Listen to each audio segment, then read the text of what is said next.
Hi, I'm Kroupa, and today I want to talk to you about promise.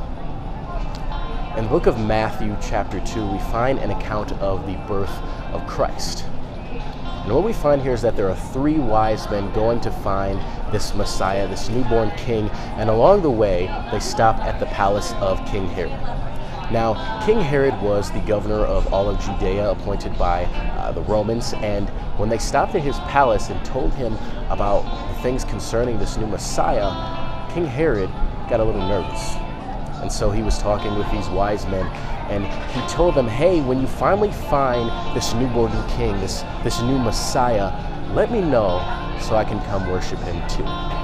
And so the wise men agreed, and they went on their way, and most of us know how the story goes. They found the newborn little Jesus wrapped in a manger in swaddling clothes, and they found him, and they worshiped him and brought him frankincense, myrrh, gold, all these things.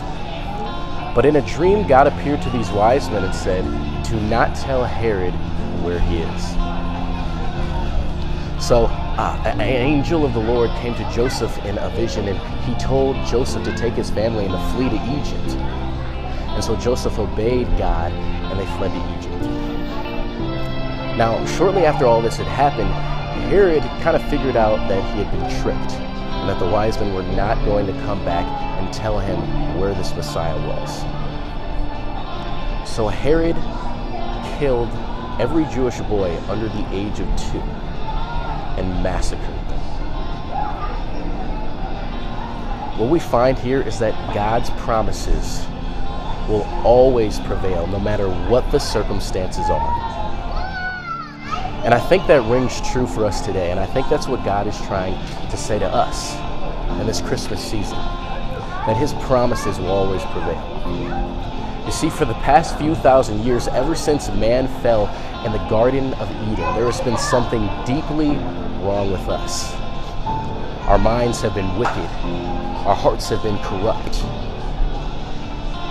We have been consumed in darkness, and all of our aspirations have been blackened by sin. And death has ruled this world. But thanks be to God for the promise of the Messiah.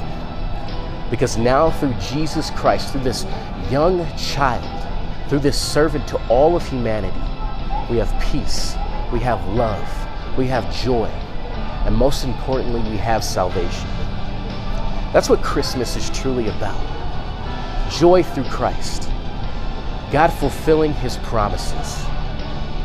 It's not about long white beards, or magical reindeer, or talking snowmen. But it's about God breathing life back into man. I'm Kroupa, the president of Gospel of Christ Ministries. I thank you for watching, and Merry Christmas.